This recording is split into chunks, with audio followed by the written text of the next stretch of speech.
the Sounds True Podcast Network.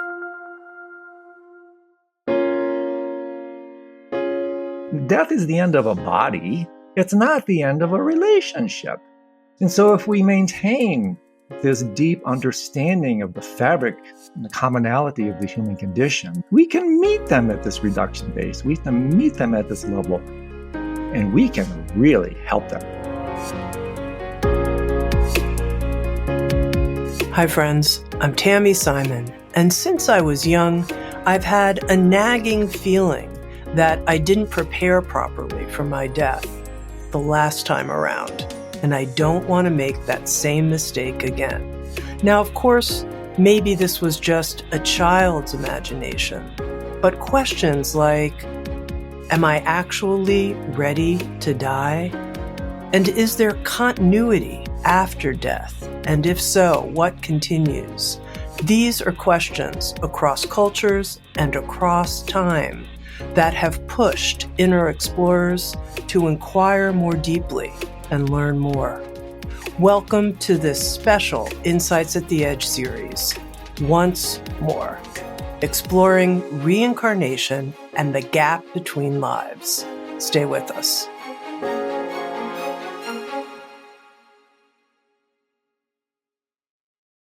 And now, part 2 of my interview with Andrew Holecek. I want to get personal for a moment and see what you make of this, which is, I feel like if I were a good Buddhist,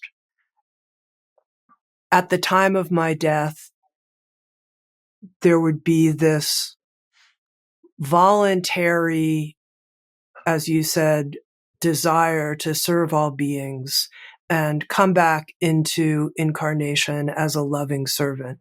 Yeah. But what I've noticed, and I used to believe that, but I've noticed of late, I really hope I don't have to come back. And that's the truth. And I feel a little embarrassed or confessional or weak to say that, or I must not have a good tolerance or ability to work with pain and form or something. But I'm curious what you make of that, Andrew. Yeah. Oh, man, this is so cool. Okay, so let's give an example here about, first of all, coming back, who comes back, and like you mentioned this word volition, or I think I mentioned that, and you echoed it, deciding intentionally to come back. Well, this is why we have to change the way we think. And I'll give you an analogy here again to bring this home, because and this is what makes this so fantastic and so ironic, paradoxical, which is, by the way reality is interpreted through the lens of a dualistic mind. Irony, paradox, it just like doesn't jive. There is no you that makes these decisions. Just like in the lives of the great beings like Trungpa Rinpoche or Ramana Maharshi or the great beings, they're not running around making decisions the way we do. They're letting reality decide. And by this, what I mean is look at an instance in your life, perhaps a car accident, an instance of trauma, disaster, or war. You read about these accounts everywhere in the literature. I've had this experience because I've been in car accidents. The people will often state, Tami, in a moment of trauma or war, they will do outrageous things that make no sense whatsoever in a Darwinian self-preservation worldview. The person will risk their lives. They will decide to save someone at the risk of their own life, a complete stranger. Now, why on Darwin's good earth would this ever happen? Well, it won't happen in Darwin's world. What's happening here, and this is just an analogy, at these moments of really intense sensory impact, whether it's trauma, war, accident, or whatever, the ego is literally temporarily stunned out of existence, and you almost literally come to your senses. And so therefore, these spontaneous moments of bodhisattva activity take place precisely because there's no time to think about it. There's no time to contract away from it and say, hey, wait a second, let me deliberate on this. No, you risk your life to save another because you realize at that level, there is no other. You're reaching out to save yourself. And so what I'm saying here is, what is it that's dictating the action? It's not you. It's like Suzuki Roshi said, strictly speaking, there are no enlightened beings. There's only enlightened activity. And so enlightened activity is just this, a person who is so open, so quiet in this case, that every moment has the sensory impact to bring you to your senses, and therefore every moment decides for you. This is why the wisdom traditions say at this level, it's effortless. It's effortless. You don't have to think about it. Everything is like entering a flow state. This is another example. If you've ever had an experience of the zone or the flow state, this is also analogous to that. Athletes performing at the top of their game, they do so because they're not thinking about it. They're not contracting. They're not referencing. They're flowing with the moment. And so therefore, at those levels, whether it's a sports, physical activity of some sort, an accident or whatever, you enter the stream, so to speak. That's a wonderful rendering of what I mentioned earlier. You enter the stream because your whirlpool completely dissolves. And then the stream decides, reality decides, and you spend your life as a bodhisattva, as a representative of reality. There's no you, Tami, that's making these decisions. It's just reality itself pouring itself through you. All right. Now I'm going to ask you a personal question. Okay. Do you have a memory that you feel, that's pretty reliable, I think, of a past life? And if so, how do you understand that as a movement of the habit patterns from that life into this incarnation? Yeah. These are great. Do you stay up all night thinking of these questions? These are No. Well, I've had intimations. I can't say, I wouldn't sign my name on a legal document saying that I've had an overt memory. Oh, yeah, that was me in Tibet 400 years ago. I have absolutely positively in deep meditation states, especially you mentioned in my intro, dark practice, where I spend a month or so in the dark. I really open. I really relax. And by the way, you want to prepare for rebirth and the end of life, you go into dark retreat. And it is in those instances when I'm completely relaxed, completely open, and I fundamentally just died. And yes, I've had some things that I would append. This is probably the recollection of a previous life. And so what actually creates the kind of the what's called substrate or the matrix of continuity, this is a tricky thing to do, to answer, because once again, you can't think of it in normal thinking ways. You have to think of it using terms of like process philosophy, the philosophy of Heraclitus in the West, or basically Nagarjuna or anybody who teaches on emptiness in the East. That you can think of it, you can think of the mind stream. And again, just think imagistically here, think right hemisphere, not left hemisphere. Don't get too literal here, because none of this non-dualistic stuff makes sense. But you can think of this ongoing infinite wave of continuity, what's literally called the indestructible continuum. For those Tibetans who might be listening, it's called Machik Petigle, or the indestructible continuum. It's an indestructible stream of mind, which in this case, the analogy would be it's like space. Well, what is space? Well, it's not a thing, but it's also not nothing, right? And this is what, if you want to know what continues at an absolute level, that's it. Nothing. Now, this is imagistically where it gets challenging. So think mythopoetically. Maybe go back to the stream image. That underneath the the surface of the stream, there may be these underlying kind of subcurrents. Literally, it's called, again, for the geeks, chitta santana, the underlying mind stream of a karmic thread. This is the dimension that beings have access to. It's not them, but it's also not them. See? It doesn't fit traditional ways of thinking. And so that underlying indestructible thread or continuity is, in fact, the substrate that lodges these pre-temporal, pre-spatial memories from previous lives. So I want to pause and not go too geeky here, because now we're starting to get into really deep philosophy of mind questions. I'm happy to go there, but I'm also concerned about roadkill.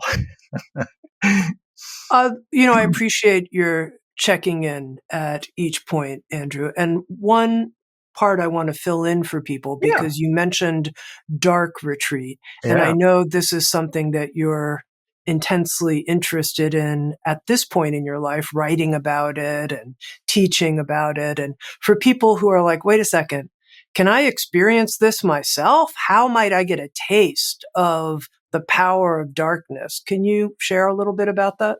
Yeah. Oh, now you're hitting my sweet spot. We'll be here for 3 hours. So yeah, I'm doing research with 2 teams of scientists who are doing some formal studies. I'm writing 2 books, as you know. I've been doing this practice for 29 years. I'm coming out of the closet because I think it's time to speak. Right. The exactly. Dark closet. Totally. That was by design. So here's the great thing about dark retreat. You want to do your first dark retreat with me? Oh, yeah. Here we go. Close your eyes. For the next 30 seconds, do absolutely nothing.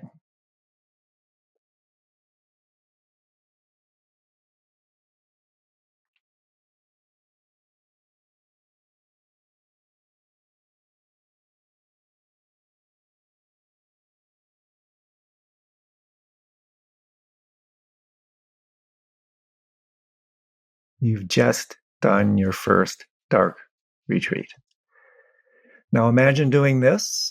This is the way I teach it now, Tami. I play on the 49-day model because, as you know, in the Tibetan tradition, this is the penultimate preparatory practice for death. You go into the dark to die. But at the same time, it's the penultimate birth practice because you can't have birth without death. This practice is just as much about birthing as it is about dying. So when I teach it, basically what I do is I play on the 49-day model, right? Don't go in for 49 days, please. Close your eyes for 4.9 seconds. I can do that. Close your eyes for 49 seconds. I can do that. Close your eyes for 4 minutes and 9 seconds. I can do that. You get the idea. Close your eyes for 4 hours and 9 minutes. I get the idea. Slowly titrate, drip, become familiar with the very definition of meditation in the Tibetan language, G-O-M, GOM, to become familiar with. Become familiar with this radiant archetypal primordial dimension of your mind, darkness. And then as you do that, perhaps at some point you can we talked about this earlier, you can get these masks, either the mindfold mask or the manta eye mask. I have one right around the corner. You start to practice a little bit more directly.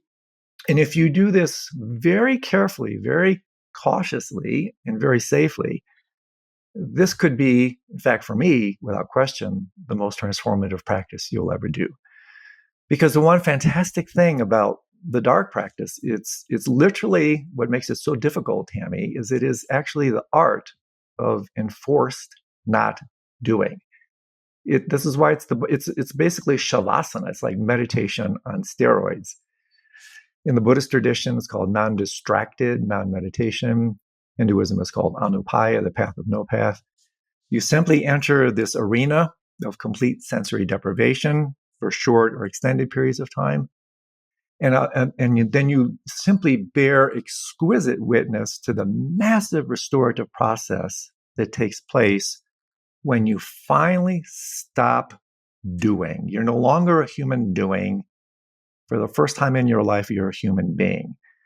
And basically what you're doing is you're recapitulating the death process. One of the books I started that I put aside is called Lessons from a Corpse. And by this, what I mean is, well, according to these traditions, at the moment of complete cessation or death, with no respiration, no movement, no nothing, when you come to complete stasis and silence, the nature of the mind is laid bare. The Bardo Dharmata is laid bare. Well, when you go into dark retreat, you're imitating that shavasana. You're going in, taking this corpse pose, so to speak. You're doing absolutely nothing. And the mind-bending thing, and this is what we're studying, creativity surges, healing surges, Restoration surges. Everything starts to remember, heal, simply through the act of the cessation of dismemberment, simply through the act of cessation of distraction, which literally means to pull apart. If you stop pulling everything apart, which I'm arguing, and my scientist friends agree with me, this is the reduction base of the meta crisis, Tami. I think you can make a very powerful argument. What constitutes this meta polycrisis today is one distraction upon the next, one fracture, one dismemberment upon the next. Each one disconnects us further and further and further from reality. You go into the dark, you can no longer dismember. You're forced to remember. The essence of spiritual practice is remembrance. And this is the genius of this meditation.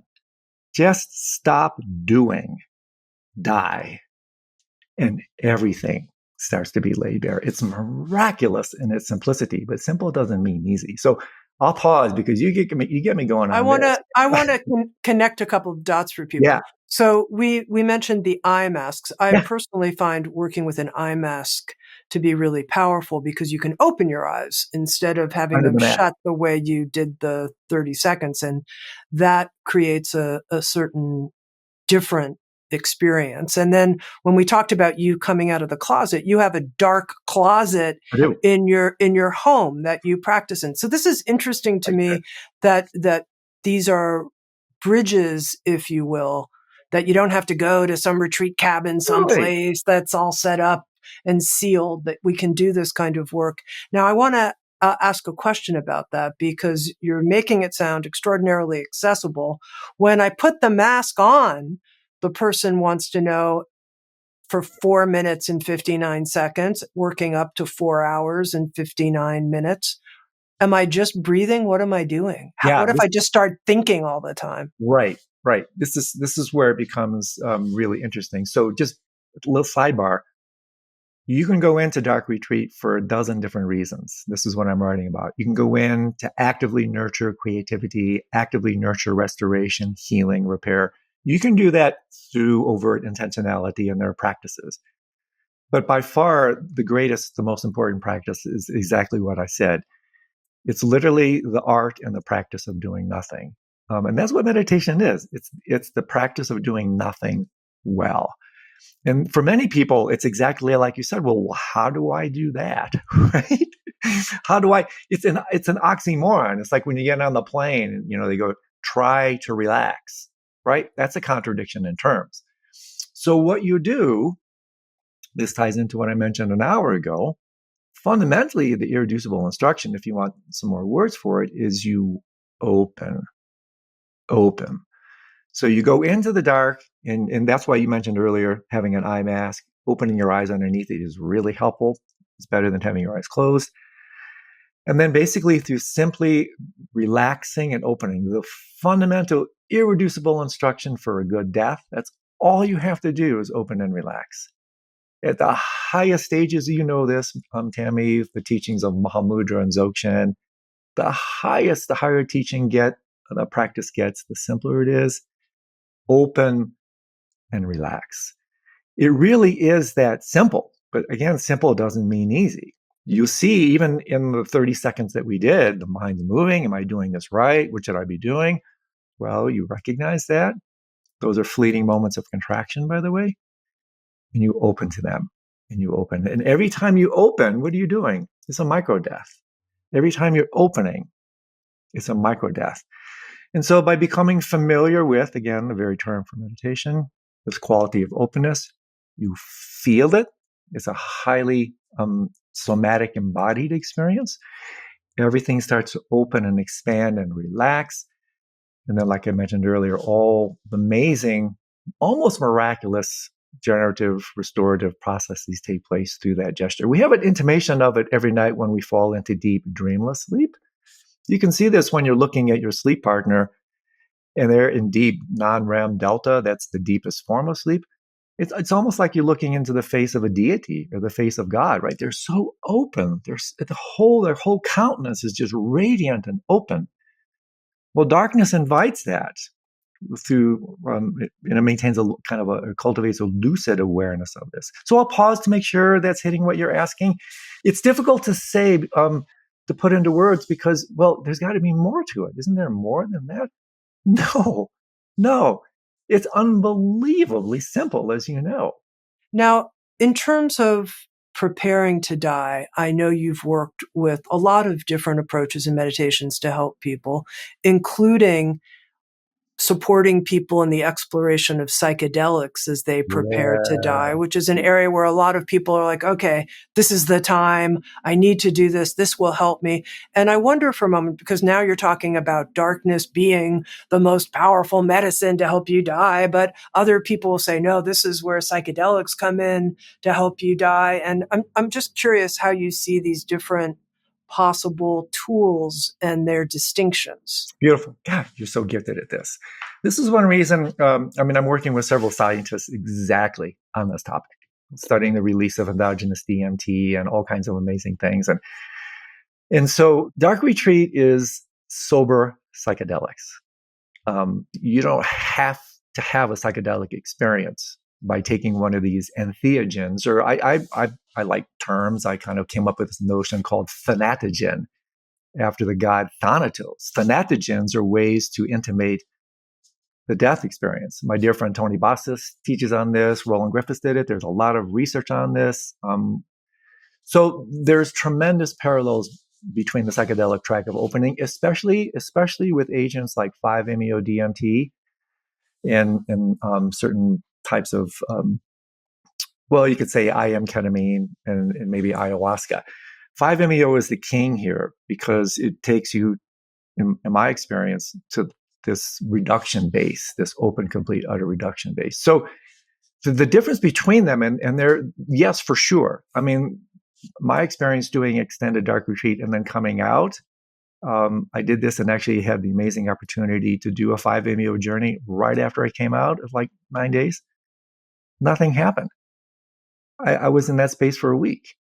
And so then I went back in and I said, geez, I don't need to take this frog medicine. I can just open to this extent when I go into the dark. So to target it very specifically, starting with Stan Groff, Roland Griffiths, Anthony Bossis, there's so many others, psychedelics absolutely positively have a place. The data is there to help people relax, open. That's what happens with psychedelics, open, and gain an intimation of the death trajectory. So psychedelics in and of themselves, irrespective of dark practice, absolutely positively have a place. But the only problem there is legality, accessibility, preparation, integration, all the things that you have somewhat challenging to deal with. Dark retreat, you don't have any of these issues. It's legal. You just have to close your eyes. You just have to go into the dark. It's sustainable. You can microdose in the blink of an eye. And here, just parenthetically, just as a sidebar, one of the biggest challenges with the dark retreat, to tie it in there, is dosage. Like if you do go in, how long do you stay in? Because just like in the bardos, and just like with psychedelics, you can overdose on yourself. And so the issue with healthy titration with dark retreat, this big, beautiful medicine, is how do you get the dosage right? This is where it's helpful to have a little support, a little background, some guidance, and the like. But back to the world of the psychedelic itself. Absolutely, it's a way to, as you know, this term is a pointing out transmission, or in this case, a pointing in transmission, that basically allows you what makes this is really cool. Let me throw this in. This is really important. You'll see how this ties in. Look below any experience, Tami, to which you would append the label spiritual, mystical, like a psychedelic experience, like a great deep meditation experience, like being stunned by a view in nature. Look below any one of these experiences. And then, as a good first-person scientist, what is the common underlying ingredient behind any level of experience to which you would append the label spiritual? I promise you're going to find some degree of openness. I promise. And so what creates the dramatic aspect of a huge super spiritual experience, like within 10 seconds, if you do 5-MeO, your mind is blown wide open. It's dramatic beyond words. But it's only dramatic because you're so contracted. this is why Suzuki Roshi said so beautifully, enlightenment was my biggest disappointment. Because he was so open, he was already so relaxed that when he finally opened completely, it was like no big deal. For the rest of us, when you have this cataclysmic orgasmic spiritual experience, the ecstasy is directly proportional to the preceding level of agony. So if you're really contracted, and this is important to say because a lot of New Age masters and gurus that pop up these days, they have these incredible 100% legitimate spiritual experiences, but they're only so orgasmic and cataclysmic because they're so contracted. And so I mentioned this because this ties in everything we're talking about. Psychedelics opens you. The dream experience opens you. Meditation, I call it the grand opening. Meditation opens you. Dark retreat opens you. My favorite definition of meditation is habituation to openness. So the idea here is you don't need any of these other agents. You just need to open. Precisely what takes place at the moment of death, precisely what takes place the moment we fall asleep. Otherwise, you won't fall asleep. That's insomnia. Precisely what happens with high-dose psychedelics. So they're all pointing, their metrics, their markers pointing to the same underlying quality of mind. And I point these out, Tami, because, hey, wait a second.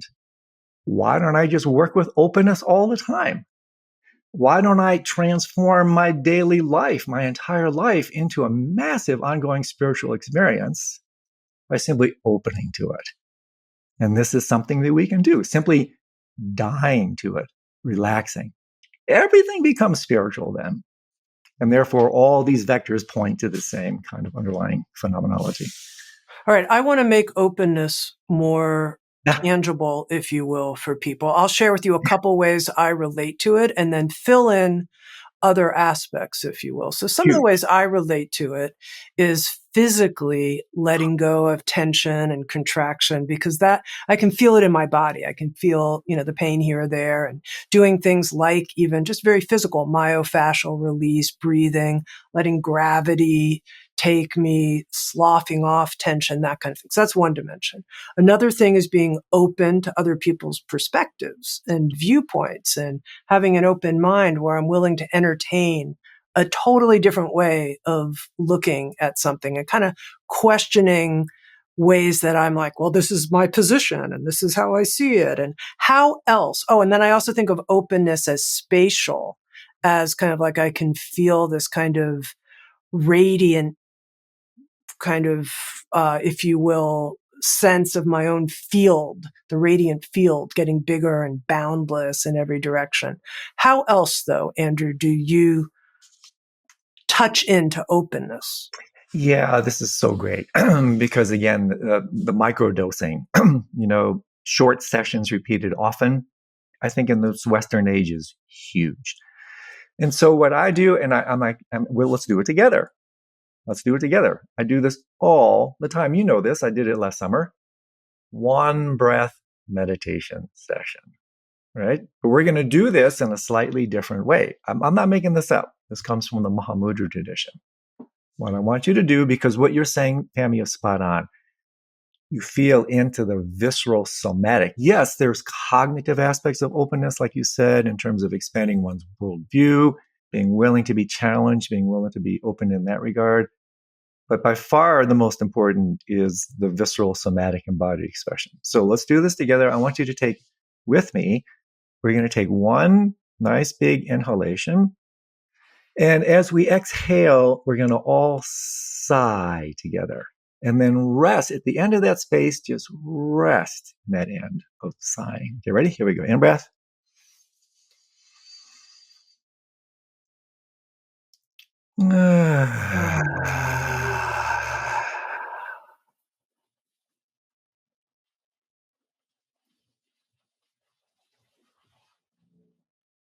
That's it. It's the most beautiful thing. And here's the way I work with it. Just as, as an antidote to impulsivity, to relentless distraction. I do this every time, and I teach this with my Bardo stuff, because Bardo yoga seems like, oh, this is so esoteric, and these practices are so lofty. Well, we take rebirth every time we capitulate to our impulses. So this practice, this one breath meditation, is a type of birth control. You feel the impulse to reach for your phone. Like, how many times a day do we do that? Every time you feel that impulse, the invitation, I use the word phenomenology, in geek speak, as a micro-phenomenologist, that's what meditators are, notice what you feel when you reach for your phone. Notice what you feel when you reach to check your tablet, your computer, the fridge, the remote control. I promise you'll feel a moment of contraction. You're about to give birth. Talk about reincarnation, Tami. This is how we give birth moment to moment. You feel the contraction, and then you insert a one breath sighing meditation. So you transform obstacle into opportunity. Do I really need to take rebirth by checking my phone right now? Do I really need to take rebirth in a contracted way by capitulating to any level of impulse? You feel it. Take a big in breath. Let's do it again.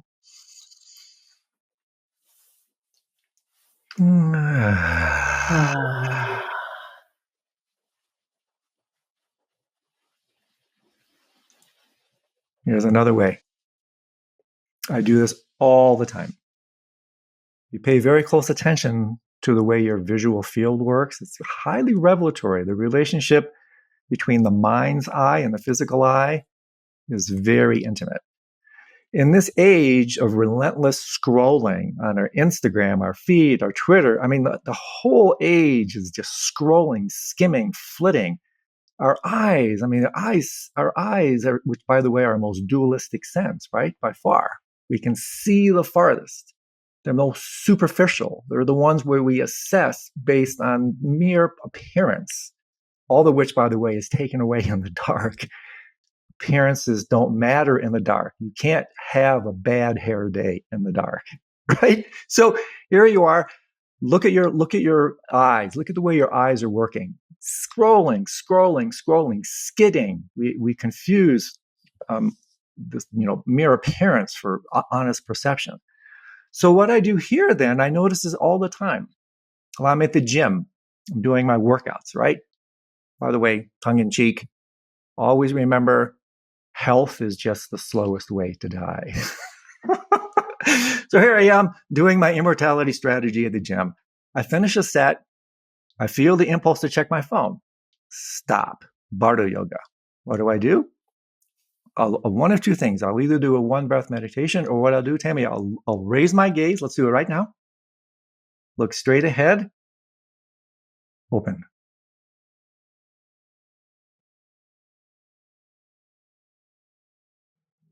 Decentralize your gaze. Open your visual field. Hold in this receptive, open way. And notice what you feel. Notice the almost instantaneous sense of centeredness, collectiveness. And it's a magnificent antidote to this discursive, scrolling visual thing where our eyes then seduce us into form, into exteriority, into appearance. This is another classic indicator of the dark age driven by artificial light and the superficiality of a meta crisis. These simple practices do not let the simplicity belie the profundity. In addition to the one breath, you raise your gaze, you look straight up. I do it at a stoplight. I'm at a stoplight. Should I check my effing phone? No. I'm going to look straight up. Open.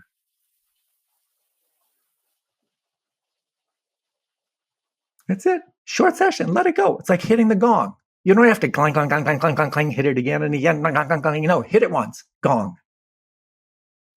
Open. This is what Trungpa Rinpoche said, one of our joint teachers, when he talked about flashing TGS. Remember? What does that mean? What does flashing TGS mean? Ordinary mind. This is what it means. Open. That's it. And then as you start to sensitize to that, become more familiar with that, you're preparing for death. This gives birth, for the geeks listening, to what's called the child luminosity. At the moment of death, they talk about the great reunion of the mother and child luminosity. So to give birth, how do we give birth to the child luminosity? Luminosity just means this openness. And so basically, as we become more and more familiar, even at this moment, these momentary levels, do not let the simplicity to belie the depth. We become more acclimatized, familiar. There it is, open. Open. That's it. It's stabilized. It's enhanced. That's the birth of the child.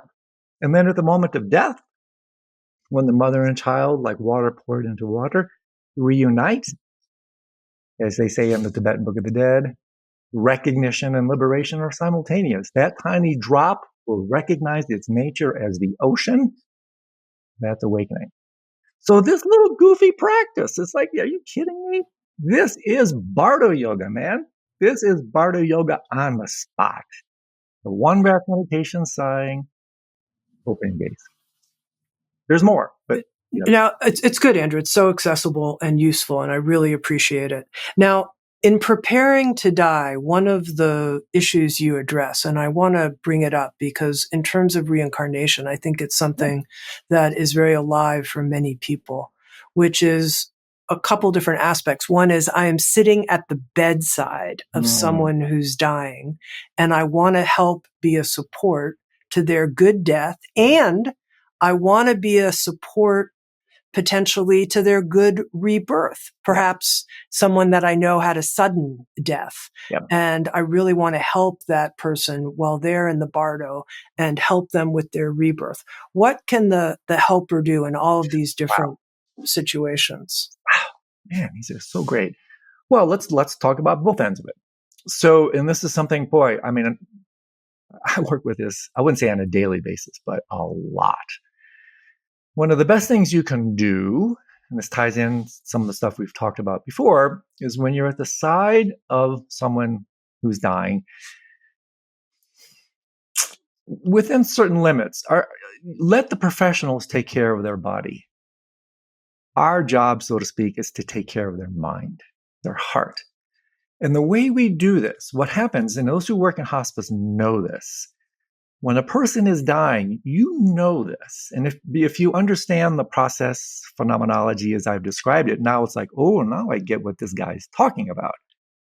As they are on the deathbed, their whirlpool is dissolving. They are no longer limited to this suit. They're starting to unwind, unwind, come apart. And therefore, their mind is literally starting to spill into space. You feel this in the environment. They are no longer contained. They'll open, then they'll contract. They'll open, they'll contract. When you're in that space, you feel it. So the single best thing that we can do as practitioners is meet them in that space by being silent, still, and open ourselves. This is amazing because what will happen, Tami, and I've experienced this endless times, is they will be magnetized to the openness and the stability that you represent with your mere presence.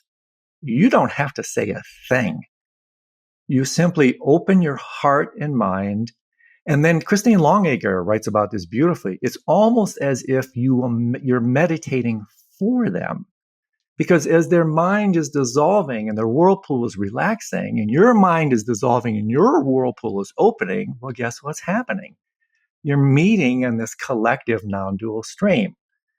And therefore, they will be magnetized to you because you represent that which they're losing, which is stability, which is a sense of ground. And so therefore, you can have incredible impact for someone who is dying by simply sitting next to them and meditating in this open awareness kind of way. It is phenomenally impactful. They will they will take refuge in your mind space because you're representing that stability, that dimension that they're losing. It's huge. And so then when they finally do completely dissolve and open into that space, well, this is where it gets really interesting. Because space, time, causality are constructs, in this infinite open space that they're in for a while, these statute of limitations, space, time, causality, don't abide at this dimension. Those limitations aren't there.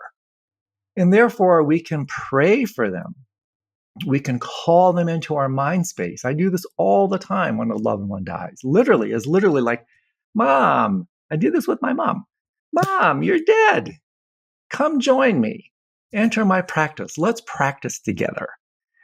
And so therefore, because space, time, causality doesn't exist, at that deeper level, you meet them in this infinite field. And therefore, you can literally talk to them. You can guide them. Even after they're gone, death is the end of a body. It's not the end of a relationship. And so if we maintain this deep understanding of the fabric, the commonality of the human condition, that we all share the same universal bed of mind, we can meet them at this reduction base. We can meet them at this level, and we can really help them because we can literally guide them. There's technical Tell me more about that when you say guide them, just in everyday language. Guide them to what? Guide them towards? What are you saying? Exactly. What I say is, okay, let's just say, Mom, you're dead. It's cool. We're going to really miss you. We really are. But now's the time to think for yourself, something like that. Now's the time to relax and open and just surrender to God. My mom believes in God, which is great. High five. Surrender to your God. Follow the light into God. And so what you want to do, this is so great, Tami. This one image to me has been a godsend, Buddha said. What you want to do when someone is dying and beyond, you want to create an atmosphere that allows that individual to open and relax. There's that underlying theme again. And so the image I have is the following. Imagine you're having a bitch of a day, right? There's a lot of these right now. It's like, you're really having a hard day. And you're with someone, let's just say it's a big burly guy, it doesn't matter. And the big burly guy catches the vibe of where you are, doesn't say anything, walks over and gives you a big, warm, loving hug. What does that do to you? Oh my God, you melt, you relax, you open, because you're in this amazing mandala, this amazing holding environment of love and kindness, and you can't help but just go, That's the space you want to create. When you're with someone, to come back to your early question, you want to do whatever you can, and you do this by really being open. There's that narrative again. Really listening, not just with your ears, but with your whole body, psychically, somatically. And therefore, it's amazing. The dying person will tell you what to do. The environment will tell you what to do. And I tell you every single time, it's going to be something like whatever you can do to create an atmosphere just like that hug where you open and relax. So what this means is, oh my God, don't come in with your highfalutin Bardo teachings. Don't come in reading the Tibetan Book of the Dead unless they ask for it.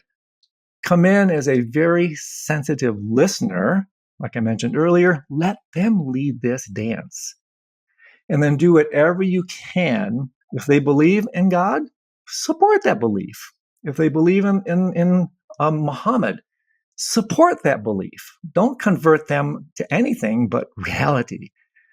Do whatever you can to let them open and relax. As they're dying, at the moment of death, and even beyond. Now, what if you sense in to this person that's died is having a really tough time? They're encountering, you could say, dark forces, their own clinging, their own holding. And I'm bringing this up because I'm also reflecting on practicing and preparing to die. And I mentioned I went through a hard time, and that there can be times when we get swallowed up. We don't have access. I made it describe like the openness, relax the body, open up, and that's all great when it works. But what about during these times when you're losing the wrestling match, either personally or you sense that someone else is? They're down for the count. How do you help them or yourself? Yeah. Oh boy, this is a good one. So 2 ways. I'll briefly mention the absolute way because it frames it. It's also the reason for listeners who are familiar with the practice of Tonglen. This is why the first of the 4 stages of Tonglen starts with what I'm about to say. Emptiness cannot harm emptiness. So I'm just going to say this very briefly because for most people it's too steep, it's too absolute, but it's also important. If you understand deep in your bones that everything is of the nature of mind, that's what dream is, manifestation of mind. Everything is the display of the mind. And that mind is inherently good, basic goodness, beautiful, divine, sacred. If you understand that, then you can basically relax into that infinite open space, that view. It'll handle everything. But for some people, that's a nice view. That sounds great. Well, then what about these relative things? Well, this is where it becomes really difficult in the sense that there are some underlying, in my understanding, Tami, universal principles behind this whole journey. At the outer levels, there are what are called surface structures. I'm not going to die the same way a Muslim or a Hindu or even a Christian will die until I drop into this formless reduction base where I think all these deep, surface structures collapse into the fundamental deep structureless structures. Then there is a universality. So what I mentioned earlier is that fundamental deep bed.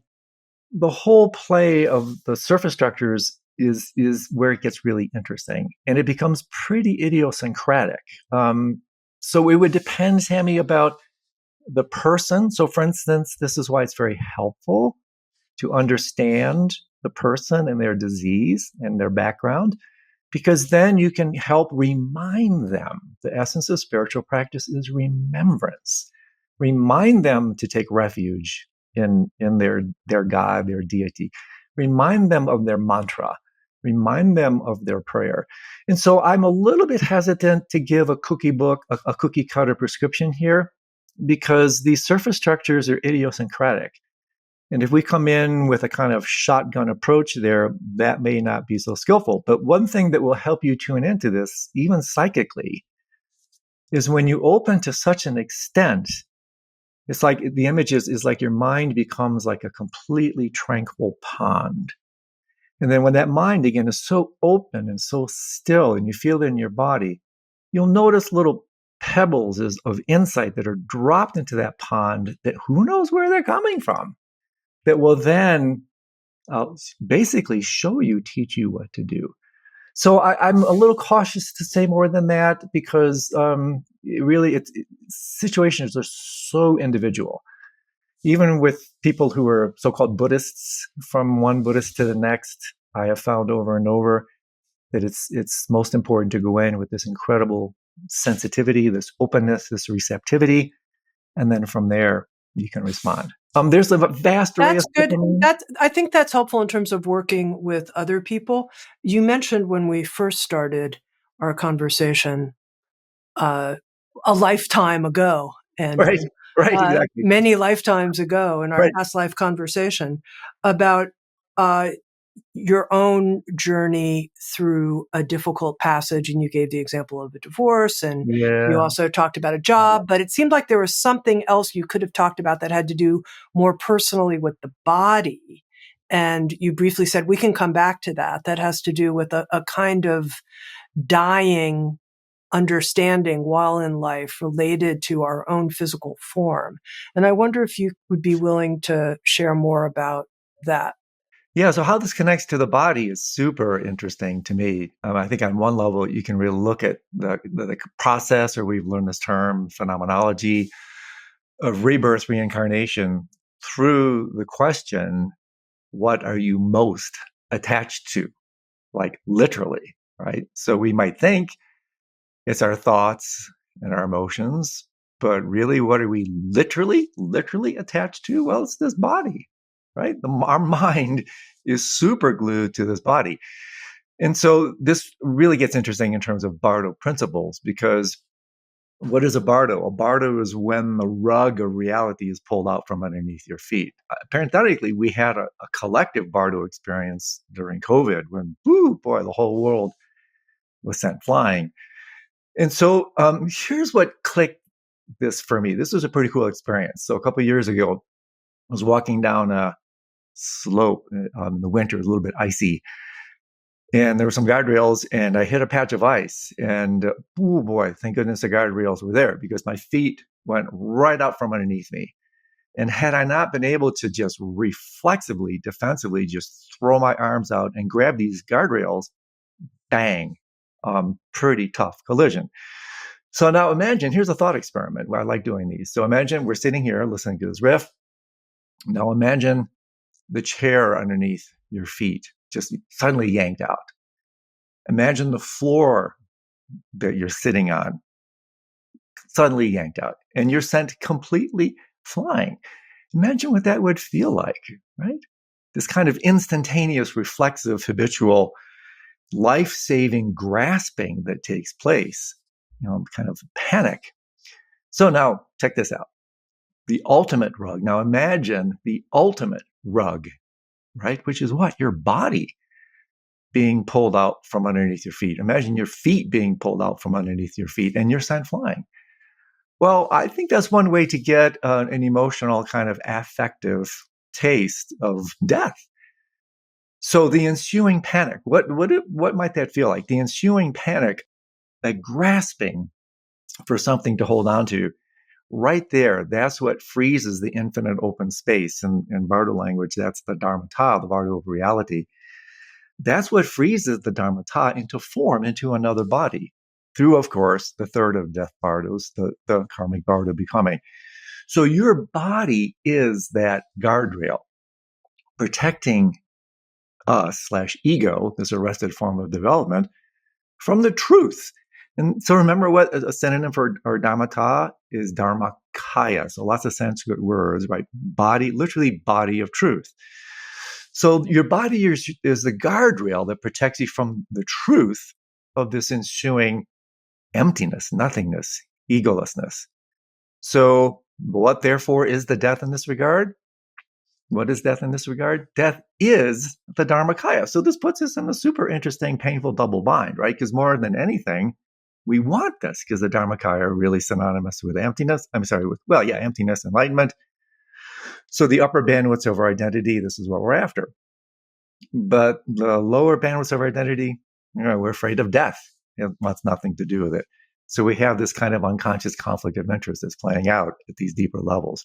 But here's the point around all this, that this underlying panic, if you feel into moments of really intense fear or panic, recollect that feeling. Isn't it in fact, is it not like the most solidifying, reifying of all emotions? Think about it. If you feel how solid you feel when you feel intense fear and panic. And so this panic, therefore, is lodged at the center of our relative self-sense, not who you really are, but who you think you are. And it drives virtually almost everything we do in our so-called conscious lives. Basically, do whatever you can do. Life then becomes a sophisticated avoidance strategy, almost literally distract yourself unto death. And so here basically is what we spend our lives running away from, the center of our centerless selves, running away from the truth in very blunt terms that we don't exist. So parenthetically, this is the emptiness, the truth of emptiness. Parenthetically, brief sidebar, but this is really kind of important. What this means is that our fear of death at the end of life is actually a secondary, inauthentic fear. What we're really afraid of is we're already dead. In other words, if you look very deeply into who you think you are, you're not going to find anything. You're going to find selflessness, egolessness / emptiness. And so what we do is where we can thank Freud a little bit, is we deny this harsh, noble truth of our inherent non-existence, our inherent egolessness. We deny it, we repress it, and then we project it. as far away from ourselves as we possibly can. What's farther away than the end of life? There's nothing farther away. So what we do is we deny, repress, project the truth of emptiness, the harsh noble truth, and we throw it all the way to the end of life. And that's why we fear death. It's totally unfair to death, which is just neutral. So part of understanding this is owning up to this projection, doing the inner work. Sometimes this, like, these traditions are called warrior traditions. Do the inner work now, die before you die. And so therefore, by doing that, you own up your projections, and guess what happens? All your fear of death disappears. So let's summarize this. This is kind of cool. Our strongest habit, therefore, really, I like to play with words. Our strongest habit is for habitation itself, for housing. So this whole rebirth thing, it's an affordable housing issue. That here it is in Sanskrit language. I'm not sure I mentioned this earlier, but in Sanskrit, when you die, you will meet your maker. Your maker in Sanskrit, these samskaras, literally karmic formations, they are what make us. They make us now, and they make us after death. And so the heaviest of all these habit patterns, these samskaras, literally called bhava samskara, is the habit for form, which is what ego is, exclusive identification with form. Here's the punchline. When we die, we take on a body because we believe we're somebody. We take on existence because we believe in existence. And hence, once again, the centrality, the importance of these teachings on emptiness. Practical application of this, emptiness, really translated more colloquially as openness. Meditation is habituation to openness. So open now, die before you die, because death is the fundamental grand opening. So this is the fundamental way to prepare. So by understanding this, I think this is why I'm riffing on this for a little bit. By understanding this, we're really getting a deep insight into the whole process of why we reincarnate. What reincarnates? Our bad habits. What's the worst of these habits? Habitation for form, that which we're most attached to, the ground beneath our feet. So we can practice this with practices like open awareness. Tami was talking very lightly about my book, recent book on the reverse meditations. I talk a ton about the centrality of open awareness in that book. This is a way to practice dying before you die. And then if you do that, what's the fruition, right? This is the end of death. You get to the point where you can say with real confidence and the gentle, confident smile on your face as you're dying, been there, done that.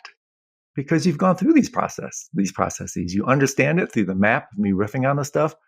You engage in the practices like open awareness, and therefore all fear of death is over and done with. So this is where the whole notion of body really comes into play. So opening when things really get tough. So again, there's several different ways that I do this that have been extraordinarily helpful and impactful. One of which is what you alluded to a while back, which is this wonderful retreat, this retraction, pulling away to develop this witnessing awareness that creates a sense of distance and space and perspective. Archetypal lucidity, by the way. This represents what takes place in a lucid dream. Very briefly, because you see how this ties in and how you can practice it. When you're stuck in a non-lucid dream, being buffeted around by your karma, habits, and contents of mind, it's because you're non-lucidly ensconced and lost in the display of your mind. That's archetypal non-lucidity. In the moment of lucidity in a dream or in meditation, which is why meditators, by the way, have more lucid dreams, there's a new perspective. Evolution is marked by greater degrees of perspective, by which you still see the display, but because you've retreated to the essence. In techno-speak, we lose the essence in the display. By retreating away from the display to the essence, we can then watch the display in this witness capacity, and we're no longer affected by it. One way to practice this outside of lucid dreaming, this ties into the reverse meditations that you mentioned an hour and a half ago, is this is really cool, and this is how I learned them in my 3-year retreat. This is kind of interesting. Let's do it together for 20 seconds. It's so cool. For the next 20 seconds, go ahead and close your eyes. You finally get to do what you always want to do in meditation. Make your mind as wild, windy, and crazy as you can. Go.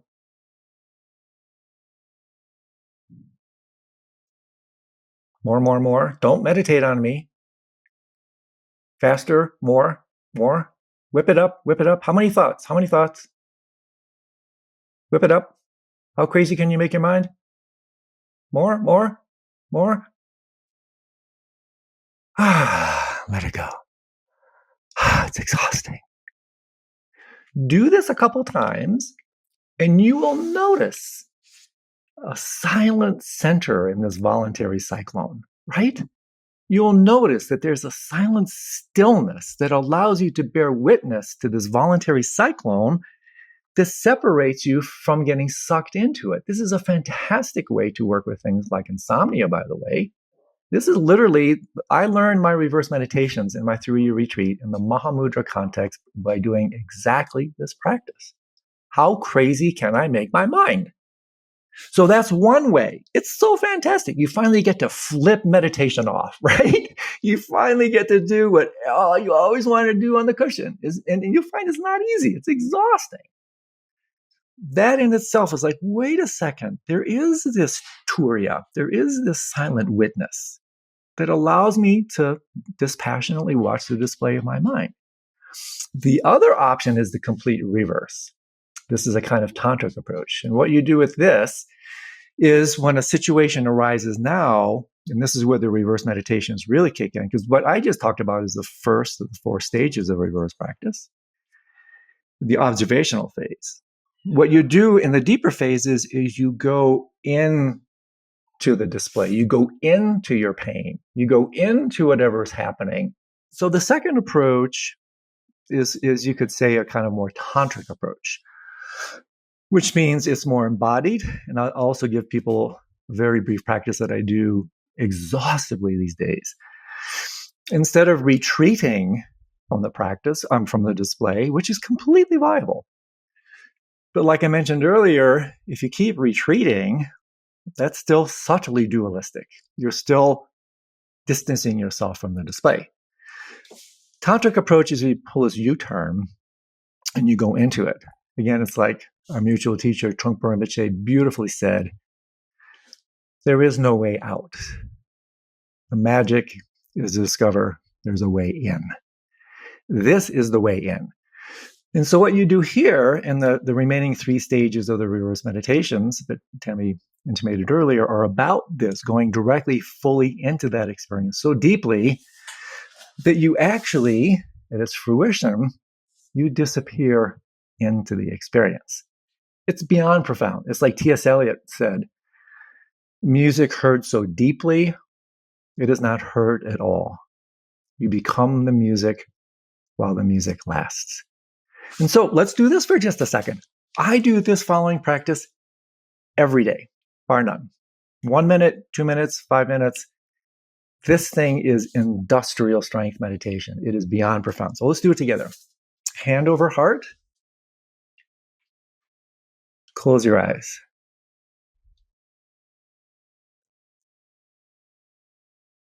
And for the next minute, feel whatever you are feeling as fully as you possibly can. Don't try to change it. Don't be meditative. Don't even be spiritual. Be human.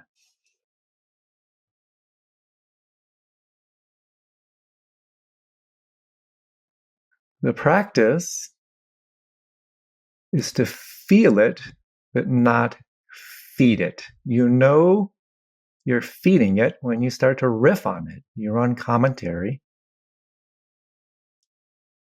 You start to conceptually proliferate. You notice that, release, return to the feeling.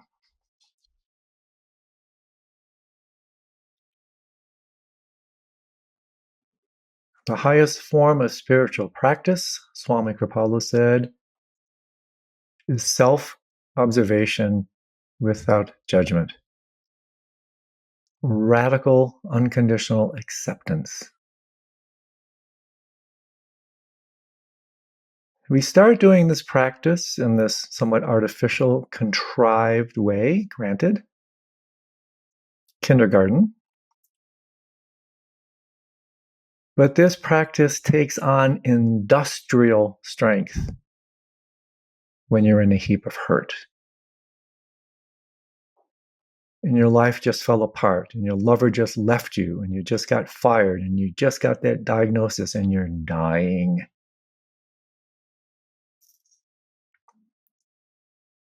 You put your hand over your heart, even with that. Hold it in the cradle of loving kindness. Say yes to even the most unwanted experiences, and right here, by simply relating and holding to whatever you're experiencing in this loving way, you start to transform it.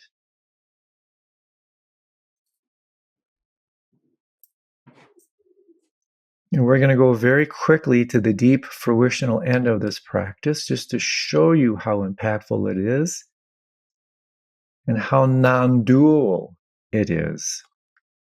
In the non-dual traditions, higher is replaced with inner. So the highest practices are the innermost practices, the ones that take you most deeply within, precisely the journey, the trajectory that you're going to take when you die. As you transition from outer gross to inner subtle to innermost indestructible super subtle.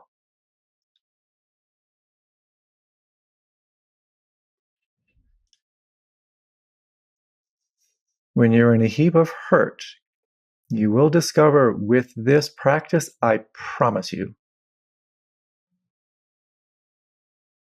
by becoming one with your pain, there's no one to hurt. There's just this raw, intense sensory awareness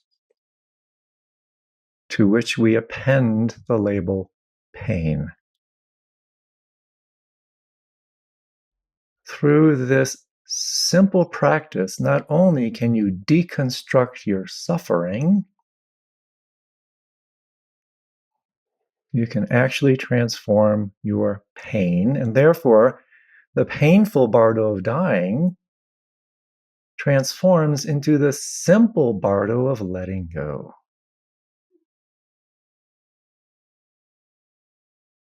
That's it. Beyond profound. So simple. I do this every day. When I got my prostate cancer and went through multiple incredibly uncomfortable biopsies and a much more uncomfortable surgery, this practice was at my side.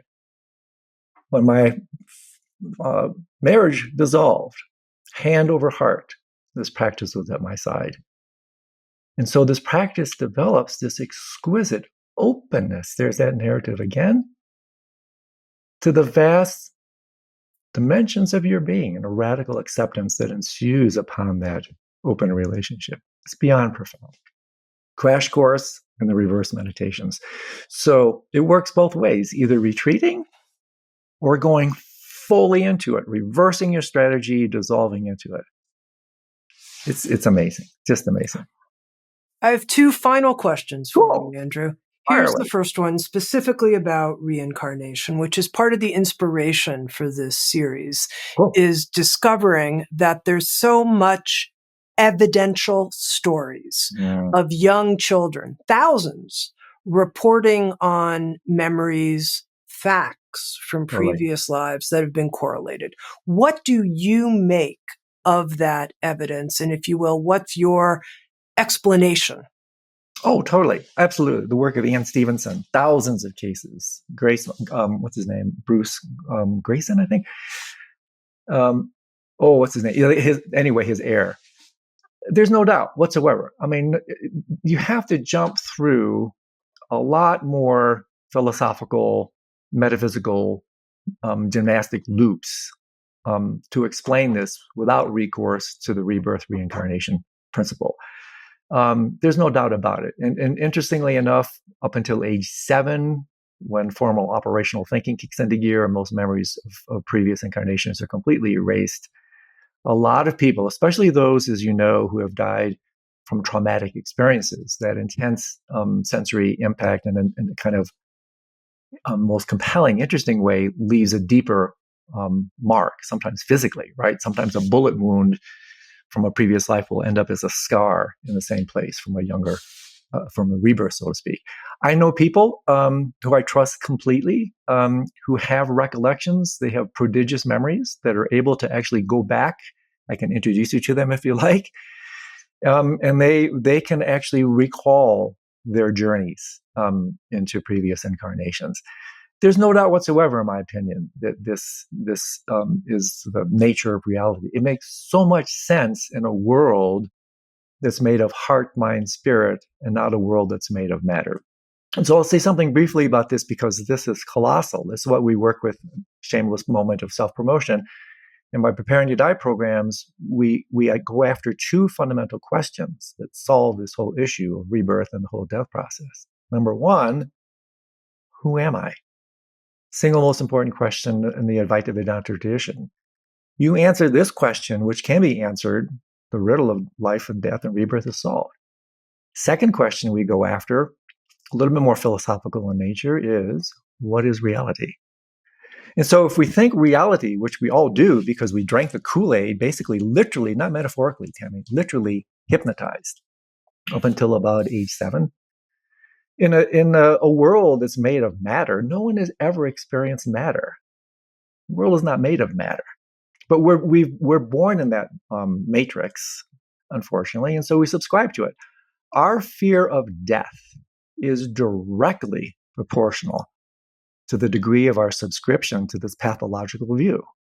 And this is why going after it using philosophy, quantum mechanics has a tremendous amount to say here, cognitive science, the wisdom traditions, to overthrow the tyranny of appearance of the materialistic view. If you do that, then everything you're saying not only becomes tenable, it becomes unavoidable. You understand that the process of rebirth is just a natural, endless play of the display of the mind itself. So I say that because, yes, indeed, like you, I'm super fascinated in this literature. I've read the near-death experience literature exhaustively. I've read the rebirth stuff exhaustively. I mean, a lot of these books back here are devoted to that. But I'm particularly interested in, like what I just mentioned, in cutting right to the quick, going right to the basis of what can bring about explanatory power. How do we have to change our thinking? There's that trajectory again. How do we have to change our worldviews so that all these principles that seem so esoteric, paranormal by what definition? The metaphysical world, the physical world is a paranormal worldview, if you ask me. So I throw that because in order to overthrow this tyranny of appearance and understand the display of rebirth and reincarnation, not only do you have to change the way you think, which, by the way, changes the way you perceive. Thinking and perceiving are inextricably connected. You have to change the way you view reality. And if you change the way you view reality, this is how you die before you die. This leads to the death of death. Death only exists in a materialistic worldview. Death only exists in the world of form. If the world is not made of matter, and it's not, the world is made of heart, mind, spirit, whatever term you would append to your definition of the absolute or the ineffable. This is a game changer. It removes all your fear of death, gives you tremendous confidence in helping others, because even though our storylines are different, the fundamental journey is the same. So I can go on and on and on this, but basically, yeah, there's no doubt whatsoever that these proclamations are true. No doubt. And here's my final question, Andrew. You mentioned that the red carpet is laid as we go through the Bardo passage through loving kindness, through the mind of bodhicitta. Tell me how, through our own prayer life here, we can prepare that red carpet. Totally. Beautiful. So two ways again. Absolute bodhicitta, relative bodhicitta. So let's hang on these very briefly. Absolute bodhicitta is another way to talk about openness, ultimate openness, synonym for emptiness. Emptiness, it's the most important word in the Buddhist tradition about what is emptiness? What is it really? What does it feel like? It feels like openness. And so when I feel, again, look at your deep experience. Whenever you feel an experience of unconditional love, not lustful, grasping, romantic love, whenever you feel like from my puppy dog, or in nature, whenever I feel unconditional love and I look deeply within and feel deeply within, what am I feeling? Openness. You cannot be contracted and in love at the same time. So the way to work with this from an absolute perspective is, in fact, again, practice openness, practice literally open awareness. Meditation is habituation to openness. This is how you learn, as Mingyur Rinpoche says so beautifully in his best-selling book, this is how you fall in love with the world. Because the world is made of love. Emptiness is just a funny, ridiculous way of talking about love. That's what emptiness is. So that's the absolute part. You just open, you fall in love with the world. Well, if you're not careful, that's spiritual bypass. Oh, I love the whole world, but what is that person doing in my sacred world? Right? So then you have the whole relative thing. Well, you can do this in so many different ways. In the Tibetan tradition, as you know, the mind training slogans are about this. But honestly, Tami, keep it simple. Service. Work in hospice. Volunteer at the animal shelter. Get out of yourself and into others. What did Wes Nisker say, the Jubu? I love this guy. Enlightenment is the ultimate getting over yourself. That's fantastic. But what did Ramana Maharshi say? I'm sorry. I'm a one-line fortune cookie company here. When Ramana Maharshi was asked, this is so beautiful, how do you help others? Do you know what he said? What others? What others? There are no others. So if we know that from a philosophical point of view by working with absolute bodhicitta, we start there. But in a certain way, we implement that. That's the natural expression of that openness. But because of the expression of it, it's both the on-ramp and the off-ramp. The on-ramp is you practice love and compassion. You practice basic goodness. You practice generosity with a smile, with a gesture of kindness. And so if we do that, then what are we doing? We're replacing bad habits, self-referential contracting habits, with good, selfless, open habits. And then you're stuffing the ballot box, like I said. Those good habits then take control of you. And you notice this in your dreams. Your dreams, you have better dreams. They get lighter and freer, more playful, and with teachers and the Dharma, the transformation is taking place. So I work with both, the path of spirit and the path of soul. I work with both these vectors, absolute and relative. And then basically in a bidirectional way, they bootstrap each other. They support each other. And this is a fantastic way to wrap up our conversation, because this is really what it comes down to. And my favorite rant these days, I say this all the time, that if what you and I are doing here, if what I'm doing in my work is not of benefit to others and to this world, it's irrelevant. And in this day and age, in this meta crisis, the poly crisis, all hands on deck. And so we step up out of ourselves, and whether it's opening a door, smiling at someone, being kind, we lay down the red carpet in these moment-to-moment gestures. Don't underestimate these drips. These little drips of sanity and love and kindness, they add up, and then the carpet gets rolled out when you do this. Andrew Holecek, a teacher for our time. Thank you so much, Andrew. Very, very great contribution to our series. Thank you. Such a delight, honor. So much fun to spend time with you. Thanks for your exquisite questions today. All the best. And if you'd like to watch Insights at the Edge on video and participate in the after-show Q&A session with our guests, come join us on Sounds True 1, a new membership community featuring award-winning original shows, live classes, community learning, guided meditations, and more with the leading wisdom teachers of our time. Use promo code PODCAST to get your first month free. You can learn more at join.soundstrue.com. Sounds True, waking up the world. The Sounds True Podcast Network.